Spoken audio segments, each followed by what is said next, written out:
നിങ്ങൾക്കറിയോ, നമ്മുടെ ഇമോഷൻസിനെയും ബിഹേവിയേഴ്സിനെയും ഒക്കെ ഷേപ്പ് ചെയ്യുന്നത് നമ്മുടെ തോട്ട്സ് ആണ്.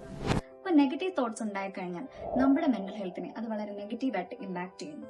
സോ നെഗറ്റീവ് തോട്ട്സിനെ ഷേപ്പ് ചെയ്യാനും ഒരു ബാലൻസ് പെർസ്പെക്ടീവിലേക്ക് എത്തിക്കാനും നമ്മൾ വൈഡ്ലി യൂസ് ചെയ്യുന്ന തെറാപ്പിയാണ് CBT, cognitive behaviour therapy. Aaron T Beck 1960s ഈ തെറാപ്പി ഡെവലപ്പ് ചെയ്തിട്ടുള്ളത്. CBT വർക്ക് ചെയ്യുന്നത് ആദ്യം തന്നെ നെഗറ്റീവ് ആയിട്ടുള്ള തോട്ട്സിനെ ഐഡന്റിഫൈ ചെയ്യുന്നതാണ്. അതിനുശേഷം കോഗ്നിറ്റീവ് റീസ്ട്രക്ചറിംഗിലൂടെ നെഗറ്റീവ് തോട്ട്സിനെ ബാലൻസ് പെർസ്പെക്ടീവ് ആക്കി മാറ്റും. CBTയിൽ നമുക്ക് കുറച്ച് ബിഹേവിയർ സ്ട്രാറ്റജീസ് യൂസ് ചെയ്യാം. Activity scheduling, exposure therapy and relaxation technique. CBTയുടെ ഒരു എഫക്റ്റീവ്നെസിനെ കുറിച്ച് പറയുകയാണെങ്കിൽ CBT നമുക്ക് വളരെ സയന്റിഫിക് ബാക്കിംഗ് CBTക്കുണ്ട്. റിസർച്ചുകൾ പറയുന്നത് CBT മെഡിക്കേഷൻ പോലെ തന്നെ എഫക്റ്റീവ് ആയിട്ടുള്ള ഒരു തെറാപ്പിയാണ്. ലോങ് ലാസ്റ്റിംഗ് എഫക്റ്റ് ഉണ്ട്. CBT നമുക്ക് റിയൽ ലൈഫിൽ അപ്ലൈ ചെയ്യാനായിട്ട് സാധിക്കും.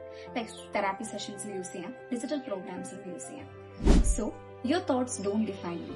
CBT can change your mindset and transform your life.